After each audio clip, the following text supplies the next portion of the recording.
Salut Toki, salut à tous, comment ça Salut. va? Ouais, très bien, comme d'habitude. Tout J'ai va remarqué bien. ça va toujours. Jamais tu dis ouais non en ce moment j'ai des problèmes ou tu vois. Non, je veux pas ennuyer les gens avec mes Bon, histoires. c'est Ils ça qui s'apitoieraient t'honore. sur mon sort. Non, non, en vrai, tout va très bien. Il faut que ça aille dans la vie. Il faut positiver. Positivons. T'as bien raison. Moi ça va pas en ce Ouais, moment, par contre je voudrais en parler. Je- c'est Ça vrai. va pas trop. Vas-y, Je dois tout vous allonge-toi, raconter, confie-toi. imagine. Mais non les gars, ça va, on est avec vous donc tout va bien Bien forcément. sûr, Donc bien aujourd'hui sûr. alors un épisode un peu particulier. Là on est sur, pour moi on était sur du grand Toki, c'est-à-dire on part d'une petite image et le cerveau de Toki Pap il fait le lien sur des choses que vous avez peut-être vues, mais alors vous êtes passé à côté, hein, je vous le garantis. Oui. Euh, bon, bah, on est parti. Donc, on va partir de ce catalogue de 1988 que vous avez à l'écran. Alors, vous avez vu, on a déjà analysé quelques catalogues. C'est pas la couverture qu'on préfère. Voilà, on sent qu'on est, voilà, on est passé à fin de ce qui nous est plané un petit peu. Et surtout, c'est la fin des maîtres de l'univers vintage classiques tels qu'on les aimait. L'année d'après, on passe sur Emmanuel Adventure. On n'aime pas, mais voilà, on finit une belle époque, quoi. Et Alors, ce catalogue, donc, pardon, Valtoki, je t'en à prie. préciser, pardon, qu'on est sur un catalogue France, hein. C'est-à-dire que pour nous, en France, la gamme, elle chute en 88. Pour d'autres pays Oui, européens, pardon, elle continue un peu plus. exact. Et donc, ces catalogues, on le sait, il y avait parfois plusieurs éditions. Alors, soit parce qu'il y avait une mise à jour à faire, un ajout donc de personnages, ou éventuellement bah, autre chose. Donc, vous allez voir bah, sur l'image que vous avez là sous les yeux. Donc là, c'est pas un custom de Toki. Alors, déjà parce que voilà, Toki, quand il fait des choses, ça ressemble pas à ça. Donc on est sérieux. Là, on voit donc juste une référence, 72-60, le guet-apens. Et alors là, bon, moi j'avais vu cette image il y a des années, je me suis dit, mais qu'est-ce que c'est? Donc Alors, ça a vraiment été dans un catalogue c'est français. ça, c'est ça, que tout le monde comprenne bien, c'est que cette image-là, on n'est pas en train de vous faire un joke, c'est vraiment dans une des éditions du catalogue France de 1988 et uniquement dans un des catalogues France, dans un catalogue France, pardon. Pas en Italie, pas en Espagne, pas où vous voulez. Il y a que ce catalogue français qui a publié cette photo. Et là, on parcourt le catalogue, vous savez à quoi ça ressemble, hein, il y a des belles images, on voit les jouets tels qu'ils sont plus ou moins proposés dans le commerce ou des prototypes, et tout d'un coup, on tombe nez à nez avec ça. Et là, on se dit, qu'est-ce qui se passe? Parce que tel que présenté, c'est pas un jouet, on est bien d'accord, c'est pas, on va pas donner ça à des enfants, ni même le vendre dans une boîte maître de l'univers telle qu'elle. Et là, du coup, on s'arrête et on se demande, mais qu'est-ce que c'est que ce truc? Surtout qu'on ne connaît rien qui s'appelle le guet-apens. Et donc, l'interrogation, où on Exactement. voulait en venir. Non, parce que pour le 1er avril, on a prévu une émission. Ouais, mais là, c'est pas le 1er avril. Vraiment, c'est vraiment pas une blague. Alors, sur l'image d'après, vous avez un peu plus de détails. Donc là, on vous a mis Oui. la page en entier avec ben, le descriptif. Donc, je vais vous le lire. Donc, du guet-apens. Il y a un code. Donc, un produit qui a un code, c'est un produit qui est relativement proche d'être commercialisé. Donc, le guet-apens. Skeletor a une nouvelle arme pour tenter de capturer Musclor. En effet, grâce au guet-apens, Skeletor peut faire prisonnier Musclor en actionnant le mécanisme qui torsale des lanières. Alors on comprend à peu près comment ça fonctionne. Donc je pense que ça devait être sympa parce qu'il a Ouais. dû être fini. Là c'est un proto. Alors qu'est-ce que ça fait dans le catalogue? C'est absolument incroyable. Les versions de ce catalogue avec cette page-là sont extrêmement rares. Donc je pense que rapidement Didier Bedel, vous avez une petite miniature, vous commencez à connaître, a dû faire le nécessaire pour que ce soit retiré. Mais en soi, voilà, ça restait quand même un jouet qui aurait pu être intéressant. Donc, personnage vendu séparément, et également une info, moi, qui m'a bien plu, donc boîte fenêtre. Alors, Toki, toi, tu crois Oui. peut-être pas à cette boîte fenêtre. Alors, boîte fenêtre, moi, j'ai un peu de mal à imaginer. Alors, de premier abord, déjà, on dirait un playset, un petit playset, comme le Slime Pit, le piège infernal. Moi, ça me Oui, fait penser à exactement. ça quand je vois cette photo. Très bonne remarque. Ouais. Après, on verra un peu plus tard que c'est peut-être pas tout à fait ça. Mais moi, le coup de la boîte fenêtre, j'ai un peu de mal à y croire parce que c'est quand même de grande envergure. Jusqu'ici, ils nous ont habitués, sauf quelques exceptions, à des boîtes pleines pour les playsets ou pour les Ouais, gros exact. véhicules. Et là, c'est vrai que j'ai du mal à imaginer la dimension de la boîte fenêtre. En fait, après, si c'est marqué, c'est que c'était ça qui était prévu, hein. Mais c'est vrai qu'on a du mal à se dire ça dans une boîte fenêtre. Donc, on distingue deux choses. C'est-à-dire que ce qu'on appelle boîte pleine, c'est les boîtes où on ne voit pas ce qu'il y a à l'intérieur. Il y a juste des illustrations tout autour. Et on va citer par exemple la boîte du Blaster Hawk, la fusée Faucon, entre autres, ou justement le Slime Pit, le piège infernal. Et ce qu'on appelle la boîte fenêtre, c'est là où il y a où on voit le jouet à l'intérieur. Tout simplement comme la moto Sonic, ou comme Ouais, ou l'attaque track, voilà. ou l'attaque track. Voilà. Et donc là, ça aurait été dans une boîte comme ça. Donc c'est là où moi j'ai un peu de Hmm. mal au niveau de la proportion du. Mais pourquoi pas? Pourquoi pas? Mais c'est vrai que, alors, on prépare les émissions, hein, on n'en fait pas qu'enregistrer. Mais même tout à l'heure, tu m'as pas convaincu totalement. Et là, quand tu me parles de playset, ouais, là, ça fonctionne. C'est-à-dire qu'effectivement, vu la taille, le slime pitch, je pense, que c'est un bon point de comparaison. Vu la hauteur, tu imagines le slime, enfin, là où se positionne Skeletor, ça peut correspondre à la tête du slime Oui. pit. Et ouais, ouais, je vois ce que tu veux dire. Ok. Donc ensuite, alors, le cerveau de Toki qui fonctionne toujours à 200 à l'heure. Toi, tu m'as parlé. Alors là, vous voyez le Power Honor Foundation. Donc c'est un livre que vous connaissez peut-être. Tu veux peut-être en toucher deux mots d'ailleurs, Toki, parce que c'est quand même un ouvrage qui est hyper intéressant. Oui, en fait, c'est le Power and Honor. À la base, c'est un collectif de 4 personnes, dont une qui a une très grosse collection de concept art, de prototypes.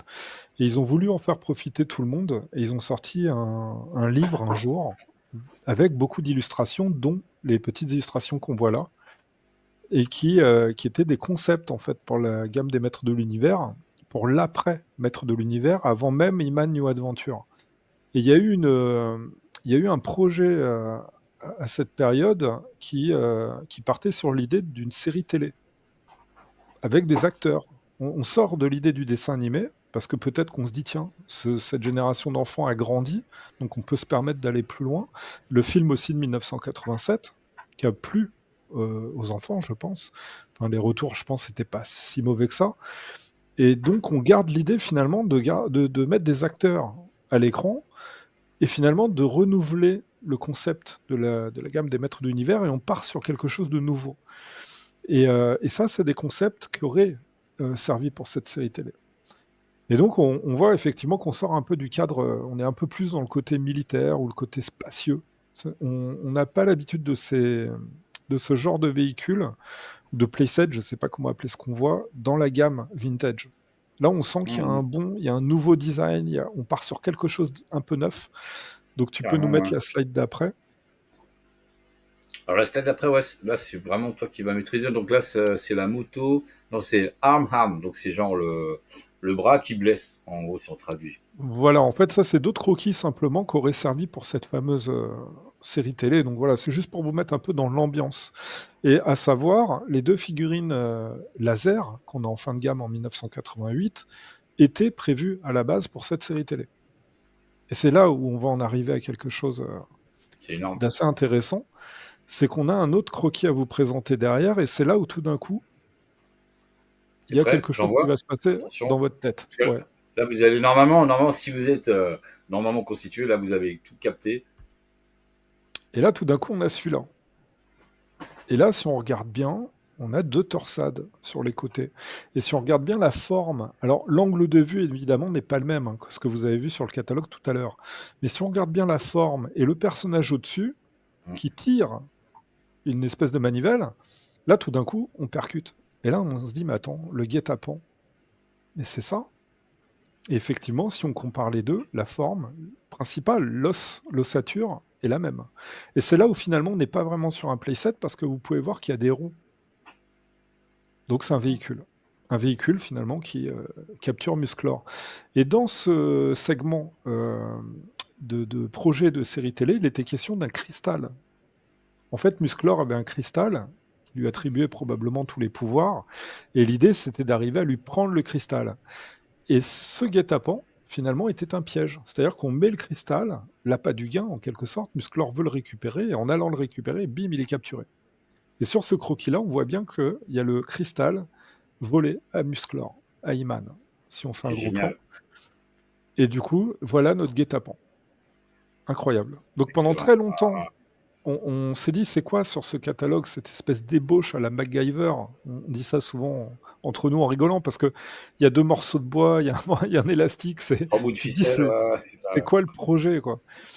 Et un jour, on tombe sur ce croquis, et là, tout d'un coup, ça fait tilt. Et effectivement, ce croquis, raccordé au laser, On revient à l'année quoi? L'année 1988. Donc comme les lasers, je pense que c'est un concept qui a plu et qu'on a voulu adapter à la gamme vintage, mais on n'est pas allé jusqu'au bout. Un peu comme le Gira-Taker.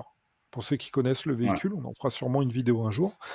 On le voit sur les catalogues, c'est un projet qui va assez loin, parce qu'on connaît même les visuels de la boîte pour le C'est ça Gira-Taker. la différence, ouais. Hein, parce que lui, sans doute qu'une boîte était en cours Oui, de conception, voire même a été finalisée. Le Deer Attacker, ouais. c'est vrai qu'il est fou parce que on a même les protos, on a tout. Or, lui, alors, on a, donc on va vous montrer, parce que Toki a enquêté en particulier pour ce point. Donc là, c'est ce qu'on a sur le site de l'INPI, donc c'est Oui. l'Institut national de la propriété intellectuelle. Donc, tu as même la date de dépôt, bah, si tu veux en toucher quelques mots d'ailleurs.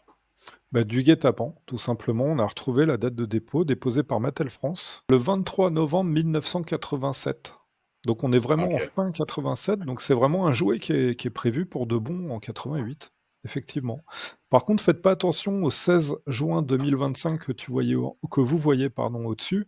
Ça, c'est quand j'ai récupéré le fichier, parce qu'on peut télécharger en format PDF, on préférait faire comme ça. Et donc voilà, guet-apens est déposé par Mattel France. Donc il y a vraiment une Ah, volonté on valide le projet et c'est hum. parti. Et puis bon, finalement, on va pas jusqu'au bout pour X raisons. Peut-être trop coûteux aussi à la production. Et, euh, et On le voilà, saura sans doute, hein. Vous savez qu'on a des connexions, on a des choses qui vont arriver, donc ouais, abonnez-vous, restez dans le coin. Mais ouais, ça fait partie des questions qu'on posera aux gens en mesure de nous répondre, parce que là, là, c'est énorme. Encore une fois, c'était à la portée de tout le monde. Là, on vous sort rien d'inédit, c'est des images que sans doute vous avez déjà vues. Mais voilà, pour faire le rapprochement, c'est pas toujours évident, quoi. Et donc, ce fameux code Toki oui, 72 60, et ben ma foi, on l'a retrouvé, il est bien sorti, mais alors rien à voir a priori. c'est ça. En fait, Mattel l'a bien utilisé 2 ans après. On est en 1990 pour un playset de Barbie. Parce qu'en fait, c'est ça. C'est-à-dire que les numéros étaient réservés en quelque sorte pour les jouets. Et puis si le jouet sortait pas, on reprend le même numéro, on va le coller ailleurs, de toute façon. Et ce qui est marrant avec Mattel, vous chercherez certains codes comme cela, et c'est toujours un code à 4 chiffres, Mattel. Et des fois, vous taperez un code et vous trouverez 3 jouets de 3 époques différentes qui ont le même code.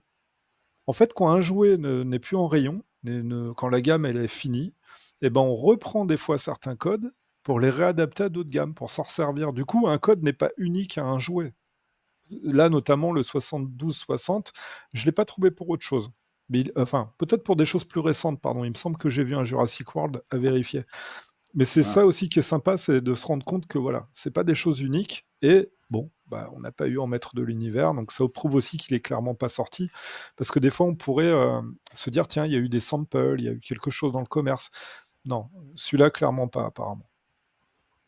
Malheureusement, parce que je pense qu'il aurait été sympa ce véhicule playset, je sais pas dans quoi on peut le ranger Ouais. comme catégorie. Donc, Ok.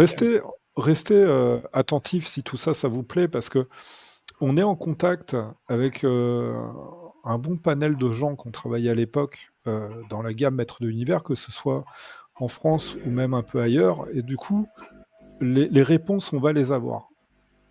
Quand on parle du guet-apens aujourd'hui, considérez que c'est un avant-goût et qu'à un moment donné, on va pouvoir apporter quelque chose normalement de beaucoup plus précis encore.